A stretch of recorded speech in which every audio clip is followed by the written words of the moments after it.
मध्य प्रदेश सरकार ने विवादित बयानों में घिरे आईएएस अधिकारी संतोष वर्मा को बर्खास्त करने की कार्रवाई शुरू कर दी है, क्योंकि यह पाया गया है कि उनकी पदोन्नति कथित तौर पर जाली दस्तावेजों के माध्यम से हासिल की गई थी और विभागीय जांच में यह निष्कर्ष निकला है कि उनका आचरण सेवा नियमों का उल्लंघन करता है। सरकार ने गुरुवार को एक बयान में यह जानकारी दी। मुख्यमंत्री के निर्देशानुसार सामान्य प्रशासन विभाग जीएडी द्वारा लिए गए एक महत्वपूर्ण निर्णय में राज्य सरकार ने वर्मा को भारतीय प्रशासनिक सेवा से बर्खास्त करने की सिफारिश केंद्र सरकार से की है। आधिकारिक बयान में कहा गया है कि उन्हें राज्य प्रशासनिक सेवा से आईएएस कैडर में पदोन्नत करने के लिए फर्जी और जाली पदोन्नति आदेश तैयार किए गए थे। इन कथित मनगढ़ंत कहानियों से जुड़े आपराधिक मामले पहले से ही विभिन्न अदालतों में लंबित हैं। वर्मा के खिलाफ हुई जांच में पता चला है कि उन्होंने फर्जी दस्तावेजों का इस्तेमाल करके सत्यनिष्ठा प्रमाण पत्र प्राप्त किया था। कारण बताओ नोटिस पर उनकी प्रतिक्रिया असंतोषजनक पाई गई और अधिकारियों ने गौर किया कि उन्होंने कार्रवाई के दौरान भी अभद्र और भड़काऊ बयान देना जारी रखा।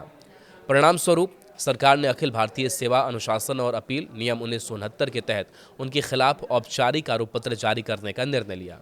वर्मा हाल के महीनों में कई विवादों के केंद्र में रहे हैं। इंदौर की अदालतों से मिली रिपोर्टों से पता चलता है कि उसने कथित तौर पर एक घरेलू मामले में बरी होने के लिए मनगढ़ंत फैसले तैयार करने के लिए एक न्यायाधीश के साथ साजिश रची, जिसमें आईएएस पदोन्नति का मार्ग प्रशस्त हो सके। सूत्रों के अनुसार वर्मा ने विभागीय पदोन्नति समिति के माध्यम से पदोन्नति के लिए अर्हता प्राप्त करने के लिए न्यायिक रिकॉर्ड में हेरफेर किया। 23 नवंबर 2025 को भोपाल में एमपी अनुसूचित जाति जनजाति अधिकारी और कर्मचारी संघ की एक कन्वेंशन के दौरान संतोष वर्मा ने कहा था कि रिजर्वेशन तब तक जारी रखना चाहिए जब तक कोई ब्राह्मण अपनी बेटी मेरे बेटे को ना दे दे या उसके साथ रिश्ता ना हो जाए। इस बात की कई ब्राह्मण संगठनों और कम्युनिटी के नेताओं ने बहुत बुराई की और इससे अभद्र जातिवादी और ब्राह्मण बेटियों का बहुत अपमान करने वाला कहा।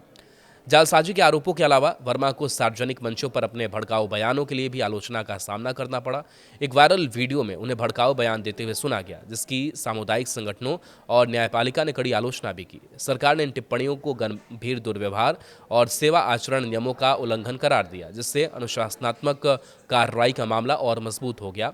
मुख्यमंत्री के निर्देश का अनुपालन करते हुए कृषि विभाग ने वर्मा को कृषि विभाग में उप सचिव के पद से हटा दिया है। उन्हें बिना किसी विभागीय कार्यभार या कार्य के जीएडी पुल से जोड़ दिया गया है, जिससे वे प्रभावी रूप से प्रशासनिक जिम्मेदारियों से अलग हो गए हैं।